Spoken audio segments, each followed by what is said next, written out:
हमारा गठबंधन तो यहाँ बहुत पहले से गठबंधन चल रहा है, उसमें कोई उठापटक नहीं है, कोई खटास नहीं है।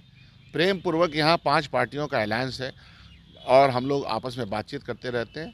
तो अलायंस में कहाँ गड़बड़ी है? कोई गड़बड़ी नहीं है भाई। एक परिप्रेक्ष्य में दिल्ली का चुनाव अलग अलग हो रहा है, तो ये तो जब लोकसभा का भी लड़ रहे थे तब भी अलग हो रहा था कई राज्यों में। उससे थोड़े चीज़ें तय होती है। हर राज्य की अपनी अपनी संरचना है, अपनी अपनी सोच है।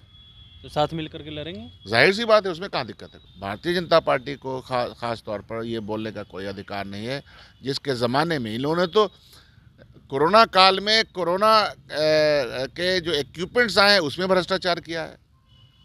हम लोग को याद नहीं है क्या? इनका पूरा चरित्र भ्रष्टाचार से भरा हुआ है, गलत कामों से भरा हुआ है। पूरे रिकॉर्ड हैं उसके, जवाब नहीं दे पाते हैं ये लोग।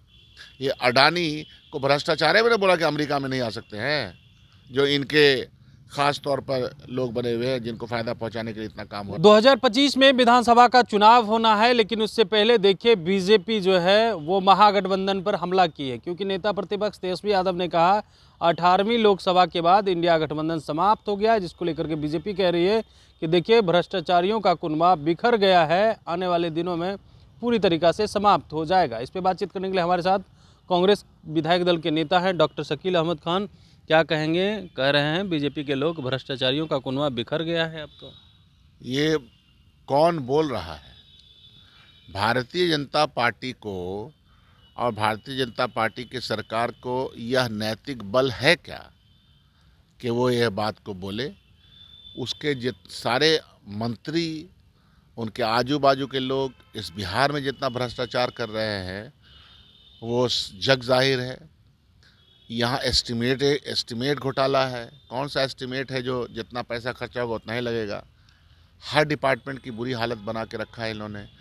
ये बालू माफियाओं के खिलाफ तो हर रोज़ बयान भी हो रहा है, कहीं ट्रक पकड़े जा रहे हैं, कोई बालू माफिया पकड़ा जा रहा है। तो क्यों पकड़े जा रहे हैं? क्योंकि हो रहा है धंधा, तभी तो पकड़े जा रहे हैं। भारतीय जनता पार्टी के लोगों को कोई नैतिक अधिकार है? भारतीय जनता पार्टी के लोगों ने देश का धन लूट लूट करके अपने चंद लोगों को दिया और चंद लोग फरार हो गए, फुर्र हो गए, दूसरे प्रदेशों में चले गए, दूसरे देशों में जाके चले गए, इंग्लैंड, अमेरिका, लंदन जाके बस गए। तो ये तो अजीब व गरीब बात है। ये पूरा तंत्र जो है किनके माध्यम से ये लोग चला रहे हैं? सबसे ज़्यादा आप देखिएगा निर्माण के काम में जितना भ्रष्टाचार है, जितने भी निर्माण के काम है उसमें भ्रष्टाचार है। जांच करवा लिया जाए, हमने तो जांच के लिए भी दिया था हमारे यहाँ, उस जांच का अभी तक कोई रिपोर्ट नहीं आया है। दूध का दूध, पानी का पानी हो जाएगा। तो ये भारतीय जनता पार्टी को खास तौर पर ये बोलने का कोई अधिकार नहीं है, जिसके ज़माने में इन्होंने तो कोरोना काल में कोरोना के जो इक्विपमेंट्स आए हैं उसमें भ्रष्टाचार किया है। हम लोग को याद नहीं है क्या? इनका पूरा चरित्र भ्रष्टाचार से भरा हुआ है, गलत कामों से भरा हुआ है। पूरे रिकॉर्ड हैं उसके, जवाब नहीं दे पाते हैं ये लोग। ये अडानी को भ्रष्टाचार है, मैंने बोला कि अमेरिका में नहीं आ सकते हैं, जो इनके खास तौर पर लोग बने हुए हैं जिनको फायदा पहुंचाने के लिए इतना काम हो रहा है। तेजस्वी यादव ने ही ना कहा है कि इंडिया गठबंधन समाप्त हो गई 18वीं लोकसभा के चुनाव के बाद। देखिए, वो इंडिया गठबंधन के बारे में हमने बहुत पहले भी आपको ये बता दिया। इंडिया गठबंधन जिस बुनियाद पे बना था वो बुनियाद आज भी कायम है। वो बुनियाद है भारतीय जनता पार्टी ने जिस तरह का देश में रहता फैला रखा है, जिस तरह की आइडियोलॉजी वो ला रही है और जिस तरह की विचारधारा से यह देश जो है सबका देश है। इस देश में जो वसुधैव कुटुंबकम की परंपरा है, भाईचारे की परंपरा है, संविधान सम्मत जो प्रावधान है, प्रोटेक्शंस हैं, उसके खिलाफ काम कर रही है। तो उसके पस मंज़र में इंडिया गठबंधन बना था। इंडिया गठबंधन का परिप्रेक्ष्य था, कोई ना कोई कॉन्टेक्स्ट था। तो वो कॉन्टेक्स्ट आज भी बचा हुआ है। सांप्रदायिकता का जहर जिस तरह से लोगों ने फैलाया है, बचा हुआ है, लेकिन तेजस्वी तो कह रहे हैं ना समाप्त हो गया। तेजस्वी, क्या तेजस्वी यादव अलग हो गए इंडिया गठबंधन से? कोई अलग होने का सवाल नहीं है। अपनी अपनी बात करने का अपना अपना तरीका हो सकता है। राज्य के चुनाव हो रहे हैं, वो उस ज़माने में भी राज्य के अंदर लेफ्ट और कांग्रेस पार्टी और ममता बनर्जी के साथ हम लोग की लड़ाई हुई थी। लेकिन हमारा जो प्रण है, जो हमारा ध्येय है, जो हमारा इरादा है, वो इरादा इसलिए बना, ये सोच इसलिए बनी, इंडिया गठबंधन एक इरादे का नाम है और वो इरादा इसलिए है कि ये भारतीय जनता पार्टी की जो देश में सरकार है, उस सरकार ने जो डिलीवरी मैकेनिज़्म है उसका, एक तो भ्रष्टाचार से भरा हुआ है, कम्युनलिज्म है वहाँ, सामाजिक न्याय और सामाजिक एकता की बात नहीं है, तो उनके पसे मंज़र में ये बना। आज भी वो इश्यूज़ बचे हुए हैं और आज भी उस पे हम लोगों को काम करना है और काम करते रहना है। और कांग्रेस पार्टी धुरी है, कांग्रेस पार्टी जिम्मेदारी के साथ चीज़ों को आगे बढ़ाना चाहती है और भारतीय जनता पार्टी के साथ किसी भी तरह का समझौता तो छोड़िए कि उसको उसकी जो पूरी राजनीति है उसके खिलाफ लड़ने वाला कौन है? सबसे ज़्यादा राहुल गांधी लड़े। राहुल गांधी जी का पैगाम जो है अमन मोहब्बत का पैगाम जो है वो पैगाम फैलाने के लिए पूरे हिंदुस्तान में उन्होंने पद यात्रा कर दी। तो ये जो है हमारी आइडियोलॉजिकल कमिटमेंट है, उस कमिटमेंट के तहत हम लोग काम करते हैं और हम मानते हैं कि इंडिया गठबंधन मीटिंग हो जाए, सजेशंस आ रहे हैं बड़े नेताओं का, वो सब ठीक है, लेकिन इंडिया गठबंधन एक आइडिया का नाम है और उसी आइडिया से हम लोग भारतीय जनता पार्टी का ये जो बढ़ा हुआ कदम है बहुत हद तक तो रोका है और भी रोकेंगे।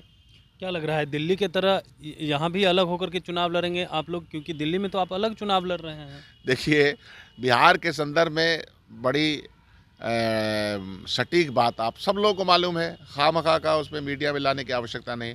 हमारा गठबंधन तो यहाँ बहुत पहले से गठबंधन चल रहा है, उसमें कोई उठापटक नहीं है, कोई खटास नहीं है। प्रेम पूर्वक यहाँ 5 पार्टियों का अलायंस है और हम लोग आपस में बातचीत करते रहते हैं।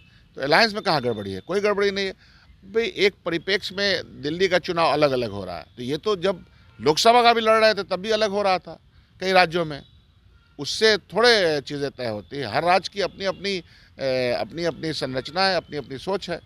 तो साथ मिल करके लड़ेंगे? जाहिर सी बात है, उसमें कहाँ दिक्कत है कोई? नहीं तो फिर ये क्यों कह रहे हैं कि राजद के लोग जो जितना मजबूत होंगे उस मजबूती के साथ उसको उन्हीं अनुसार टिकट दिया जाएगा? फ़र्क ये है, सोच का फ़र्क ये है कि हम यह मानते हैं, जाहिर सी बात है कि राजद यहाँ बड़ा ग्रुप है, अलायंस ग्रुप में राजद एक बड़ा ग्रुप है। आप मानते हैं ना अपने आप को कमजोर हैं? लेकिन नहीं, हम इसका ये मतलब नहीं है कि हम कमज़ोर हैं। एक बड़ा ग्रुप है और जब हम लोग एक साथ बैठते हैं तो प्रेजेंट कॉन्टेक्स्ट में बात होती है, प्रेजेंट जो विश्वसनीयता किसकी बड़ी है, वोट परसेंटेज का क्या हाल है, तो ये बातें तो तब होंगी जब चीज़ें एक साथ बैठ करके आएंगी। पहले ही से उड़ान भर लें, पहले ही से हम एक प्रीएम्प्ट कर लें, आप लोगों के माध्यम से पूछे गए सवाल का हम इस तरह से जवाब दे दें, वो तो सवाल है नहीं। वाले ये क्यों कह रहे हैं कि जो जितना मजबूत होगा उसी अनुसार उसको टिकट दी आप जाएगी? कितनों लड़ाने की कोशिश कीजिएगा, यहाँ लड़ने का झगड़ने का कोई मामला नहीं है। यहाँ सीधी सादी बात, हर पार्टी अपनी मजबूती के साथ गठबंधन महागठबंधन का हिस्सा है। बिहार का महागठबंधन तो पहले ही बना हुआ था, वो हिस्सा है और मजबूती के साथ हम चुनाव लड़ करके यह जो सरकार चल रही है उसके खिलाफ हम लोग काम करके इसको हराएंगे। ये एक हमारा प्रण है, ये हमारी कसम है। चलिए, तो आप सुन रहे थे कांग्रेस विधायक दल के नेता डॉक्टर शकील अहमद खान ने कह दिया है क्या यहाँ जो है गठबंधन रहेगी नहीं। इस पर साफ तौर पे कह रहे हैं कि महागठबंधन शुरू से है और हम लोग मजबूती से लड़ेंगे चुनाव। दिल्ली की बात अलग है और बिहार की बात अलग है। कमलेश कुमार, लाइव बिहार, पटना। बिहार बोर्ड 10वीं 12वीं परीक्षा की डेट शीट आ गई है। क्या आपकी तैयारी अभी अधूरी है? घबराने की कोई जरूरत नहीं। आ गया है read and pass quick reviser crash course book, जो दे आपको परीक्षा के लिए VBI प्रश्नों की अल्प समय में बेहतर तैयारी। प्रकाशक भारतीय भवन, खजांची रोड, पटना।